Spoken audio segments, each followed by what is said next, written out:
Call city council meeting for Tuesday, January 20th, 2026 to order. Can I have roll call, please? Councilmember Spendy. Here. Voss. Dotson. Burbank. Here. Bucky. Here. McCann. Here. Rainey. Here. And Mayor Jessup. Here. We have 5 of the council and the mayor present. Thank you. Would everyone please rise as Councilman Burbank leads us in the Pledge of Allegiance. Pledge allegiance to the flag of the United States of America and to the republic for which it stands, one nation, under God, indivisible, with liberty and justice for all. All right, we have a short agenda tonight, and with that, we will get started. There are a couple of changes in the consent, or in the agenda tonight. First, 2.1, the minutes of the council meeting of January 6th, 2026.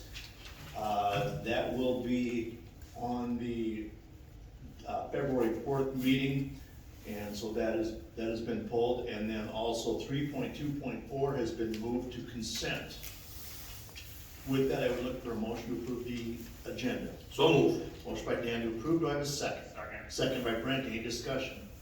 Hearing none, all those in favor signify by saying aye. Aye. Opposed? Motion carries. First up tonight, we've got Mayor Jessup. Have you got anything for us this evening, sir? I have one item tonight. Thank you, Council President Rainey. We have received a letter of resignation from Human Rights Commissioner Mustafa Ismail, so we're recommending that council accept his letter of recommendation. Thank you. With that, I look for a motion to approve. So moved. Motion by Brent to approve. Do I have a second? Second by Don. Any discussion? Hearing none, all those in favor signify by saying aye. Aye. Opposed? Motion carries. Next up is the consent agenda. Consent agenda consists of city council meeting minutes, other board commission minutes, licenses, permits, and miscellaneous items, all grouped together for the council to review prior to the meeting and vote on collectively. With that, I will entertain a motion on these consent agenda. So moved. Motion by Dan to approve. Do I have a second? Second. Second by Don. Any discussion? Hearing none, all those in favor signify by saying aye. Aye. Opposed? Motion carries. We have two resolutions tonight. The first is 3.1.1, Resolution 17-26. The intent to reimburse expenditures from proceeds of bonds for the community center. And with that, we go to Assistant City Administrator Emily Famer. Good evening. Good evening, thank you.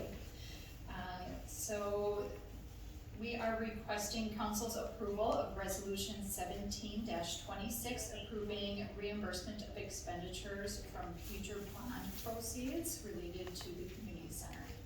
So this is very similar to the reimbursement resolution council approved last year for the police and fire station. So when a city uses its funds to cover the upfront costs of a project to later, excuse me.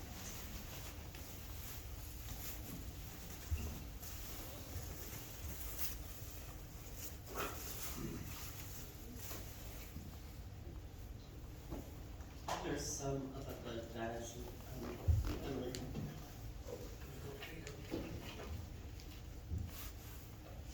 I'm sorry. It's embarrassing.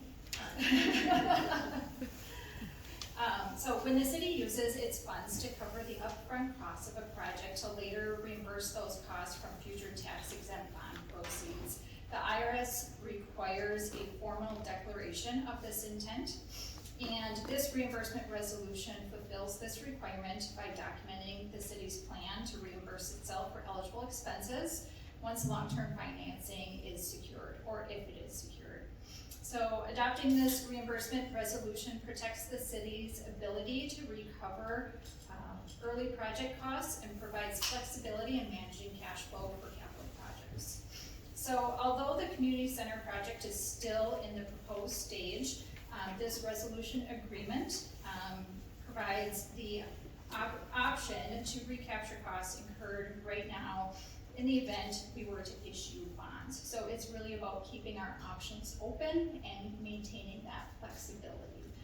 There is no final decision made regarding the issuing of bonds to fund this project. It's just maintaining that open option. Thank you. Any questions for Emily on this? Hearing none, I look for a motion to approve. So move. Motion by Brent to approve, do I have a second? Second. Second by Dan, any further discussion? Hearing none, all those in favor signify by saying aye. Aye. Opposed, motion carries. Next up tonight is 3.1.2, resolution 18-26 to approve the feasibility report, the 2026 street utility project. And for that, we go to Sean Murphy. Good evening. Good evening, Mayor and Council.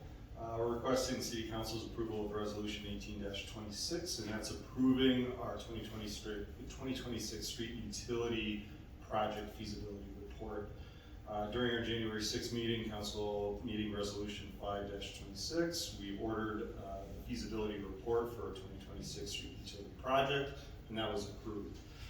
This feasibility report has been prepared by the city staff and presented in attachments. The report discusses the reconstruction of Colonel Drive Southeast and Ivy Street Southeast.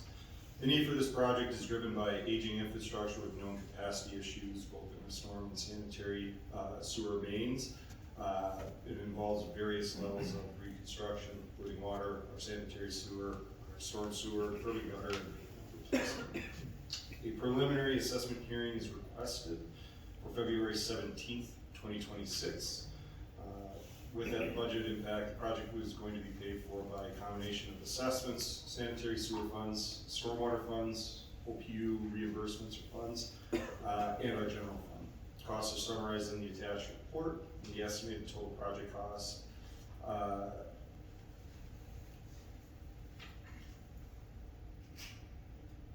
is $2,688,354.12.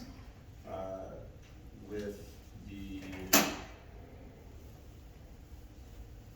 sorry, I don't have the preliminary assessment number right in front of me, just grab it quick.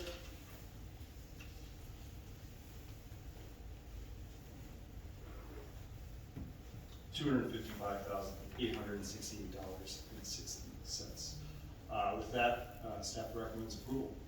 Thank you. Here's Sean's report. Any questions on this? Hearing none, I look for a motion to approve. So moved. Motion by Don to approve, do I have a second? Second. Second by Dave, any further discussion? Hearing none, all those in favor signify by saying aye. Aye. Opposed, motion carries. We have three miscellaneous items tonight. The first one is 3.2.1, wastewater treatment expansion orders number 26 and 27 from the Rice Lake Construction Group, and once again, Sean Murphy. Good evening again. We're requesting council's approval of what we anticipate to be our final change orders for our wastewater treatment facility expansion project, change orders 26 and 27. With that, change order 26 consists of work change directive 166 for price escalation, and change order 27 consists of the 11 work change directives listed.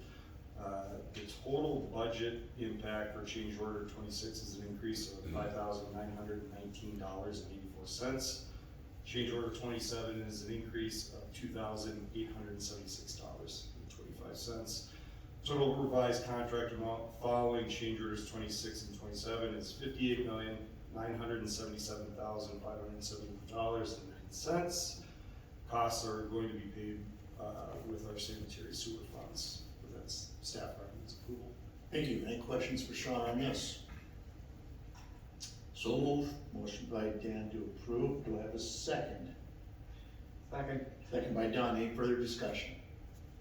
Just like to point out that even though Mr. Murphy said some increases, some of the change orders did result in some decrease in some of those items in this bill, so it's a good sign to see. Yes. Thank you. We have a motion and a second. All those in favor signify by saying aye. Aye. Opposed, motion carries. We have next up 3.2.2, a tobacco license for Owatonna Tobacco LLC, and for that we go back to Emily Payment. Right, so we are requesting approval of the application received from Suleiman Mahmouda for a tobacco permit for Owatonna Tobacco. So they are currently in the process of acquiring operation of the tobacco store at 1835 106 South Cedar, currently known as Seco Tobacco. They plan to continue operations as a tobacco store with the transfer of operations planned for January 21st of this year. We have received the required insurance applications and payment of fees for this license. The background verification was completed and Chief Mundell has no objection to the issuance of this license. Budget impact, 300, a correction that, 350, $300. $300, a $50, $100, and $150. Gotcha, So total of it's all- $300. it's all worth 300, yes. Okay, and a $100 background verification fee and $150 annual tobacco permit fee. Staff recommends approval. Thank you. Any questions on this? Hearing none, look for a motion to approve. Motion to approve. Motion by Brent to approve, do I have a second? Second. Second by Dan. Any further discussion? Hearing none, all those in favor signify by saying aye. Aye. Opposed, motion carries.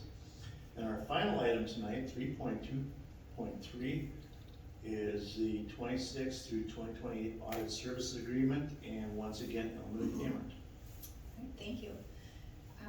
So we are seeking council's approval of a 3-year audit service agreement with Bergen KDB. Minnesota cities are required to conduct an annual independent financial audit to ensure transparency, accountability, and compliance with state law. The city did secure 2 quotes from 2 different auditing firms, and the quotes did include both the city and the HRA audits.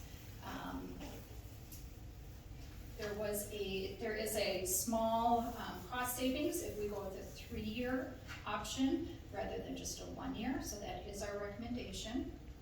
And although Bergen is slightly higher in cost, the additional year-round services better meet the city's needs. The other firm does offer additional supplemental services, but you're paying on an hourly basis throughout the year.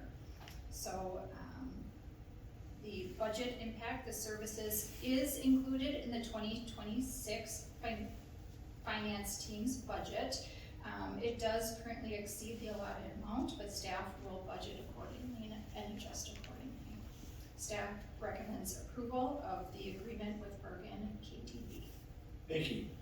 Any questions for Emily on this? Dave?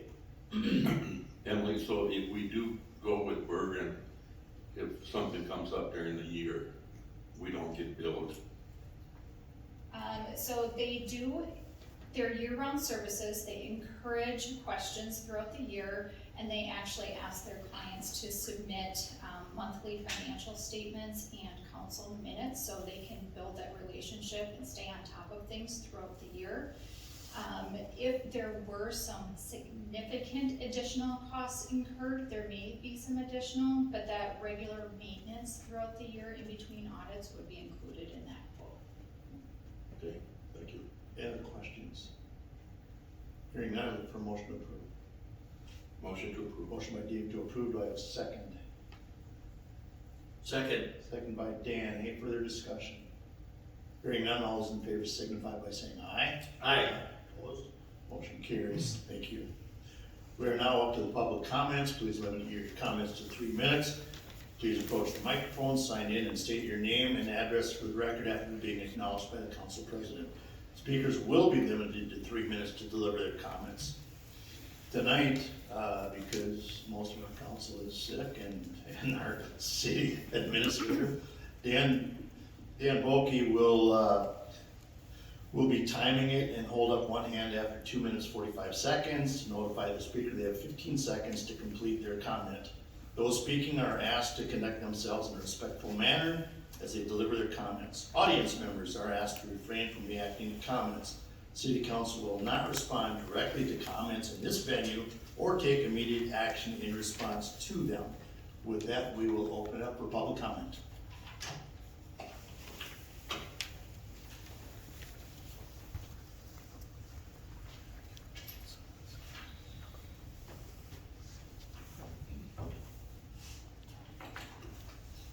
Good evening, members of the council. I want to speak today about waste, abuse, and the responsibility that comes with public decision making.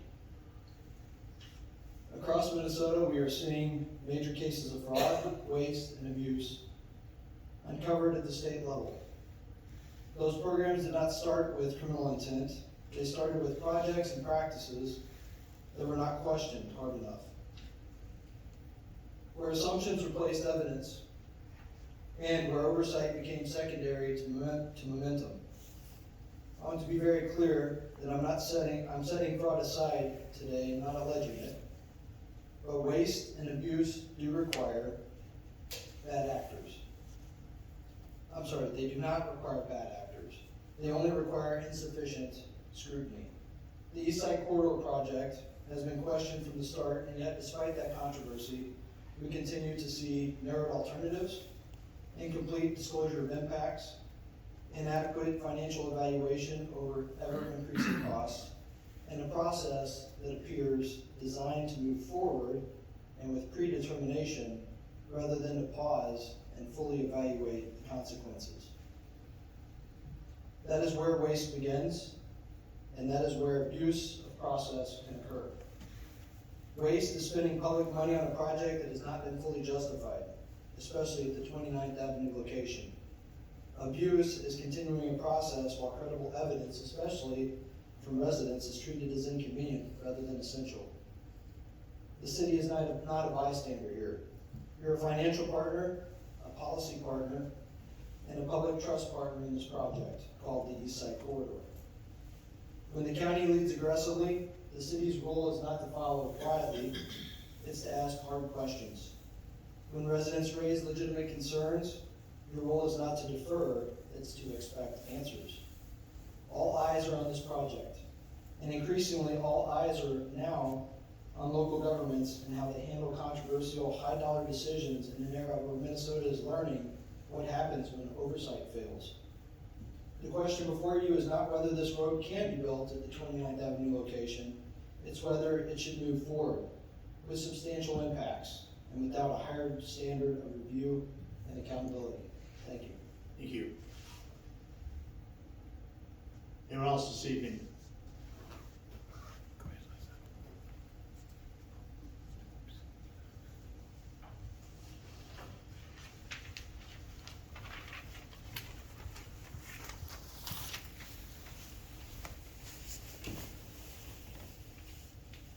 I think you guys know what behind me. I'm Tim McMahon with Lynn Drive, and I want to thank you all, staff, council, our other departments for their service to the community. I just have only a couple minutes, so I'm going to say two things. One subject is the upcoming police and fire station projects, and the other one would be financial reporting. I think the bias, my observation, and I followed this closely for a while here, the bias on police and fire is to go to what I call kind of a multi-stage approach. It's moving the police department onto Bridge Street, and rehab, move on there, then do dual construction on two sites, then move the police department again, and then fire all over there. And that involves four different pieces of property, a lot of simultaneous and continuous construction, very complex. And I do have concerns on moving the police station department twice. They rely on process, procedure, discipline,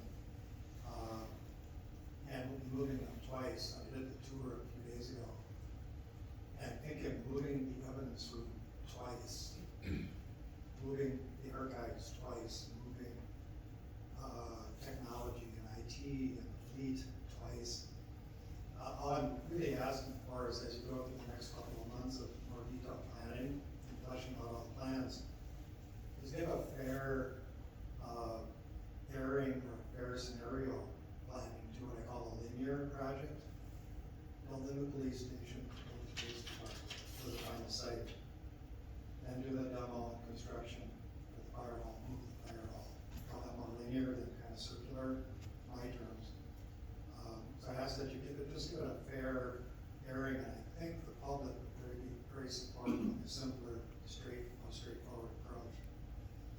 I know there's concern on leaving the fire hall there in its current state. I don't disagree.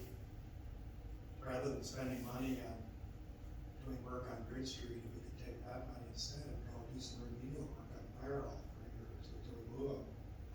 I think we have to find a way to do an interim step to take care of the contamination issues, cross-contamination, health and safety.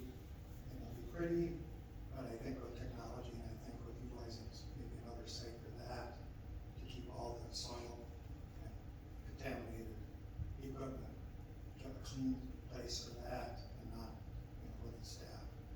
Second thing would be financial statements. I've been watching for years the agendas and 15 seconds, sir. thanks, Tim.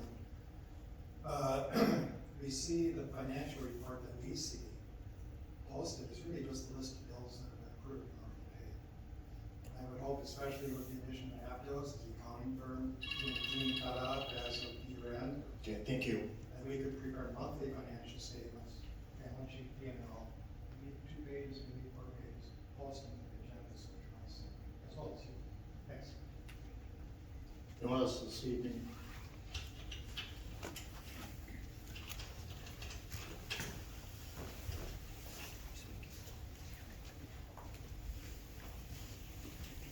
Good evening, Melissa Zimmerman, 2525 Stony Creek Drive. Some time ago, I shared my motto in life is be kind. Everyone is fighting a battle you know nothing about. A few months ago, I was absent from several meetings because my family experienced a medical emergency in the middle of the night. During that emergency, one of my children unexpectedly ended up outside, in the dark, on a 42-degree night, wearing only pajamas and bare feet. This was not a result of bad parenting or failure to act. It was a medical emergency. And within seconds of the situation unfolding, I called for help. Police officers arrived within minutes. And then more arrived, and more. And by the end of the night, officers, EMT, and firefighters were all called to help my child. One image from that night that stands with me is the officers walking through the outlots with flashlights. In the dark, scanning, carefully moving, calling out, trying to make sure a child arrived home alive. As I watched the search unfold, one thought that kept running through my mind was, thank goodness this isn't a highway. That night was another life and death situation for my family. We responded quickly and responsibly, and even so, the result was a substantial hospital stay and months of recovery. But it could have been far worse. Because there was not a high-speed road right next to our home, I didn't have to worry about my child stepping out into traffic. I did not have to imagine what might have happened if those outlots were moving lanes of vehicles instead of open land. I am deeply grateful for the emergency personnel who responded that night, and above all, I'm grateful that my child is here today. That distance, that space between homes and traffic was a saving grace that night. No family should ever lose that margin of safety. These are real-world impacts, and they are substantial. Thank you. Thank you.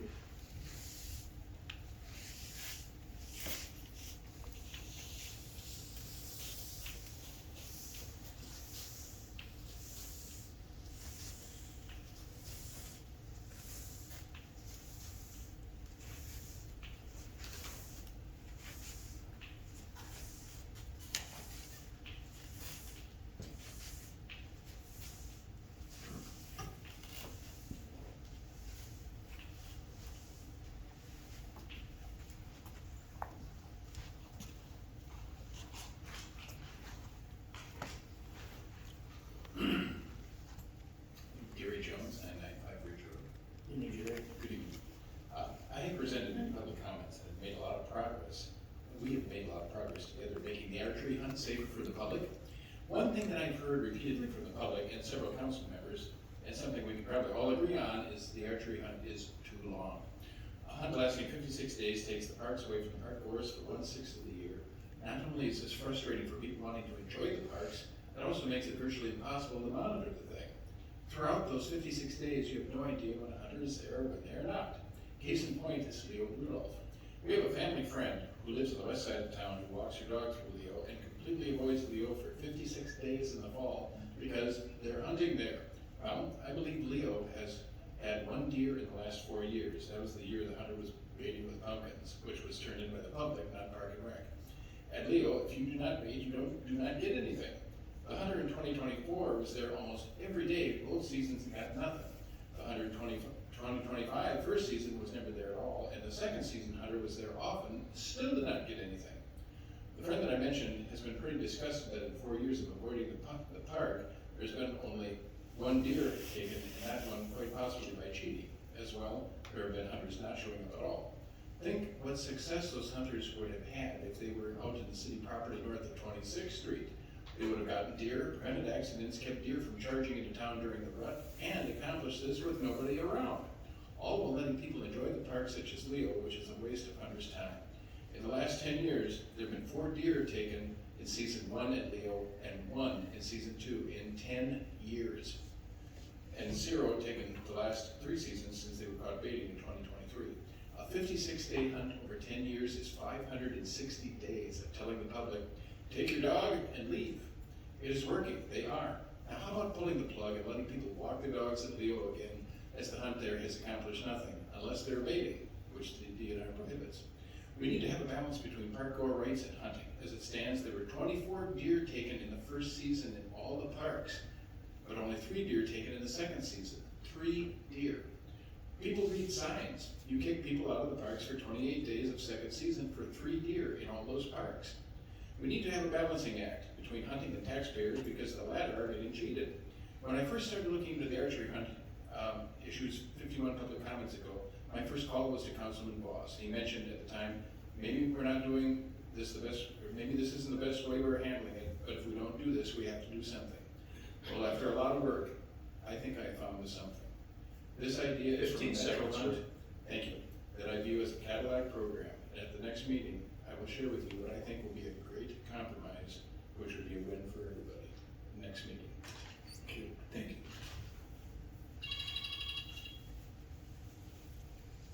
Anyone else this evening?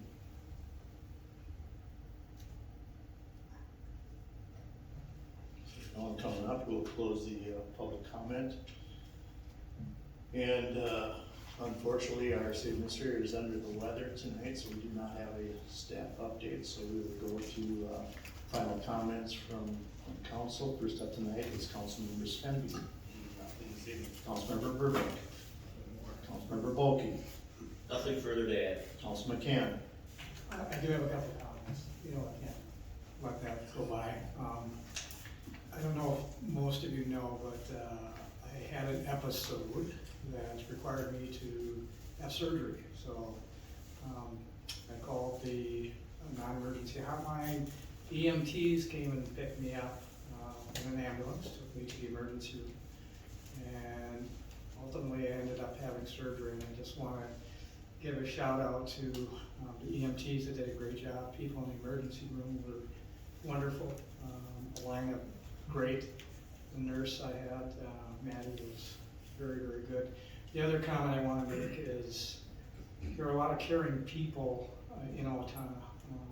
3 stopped when they saw him fall.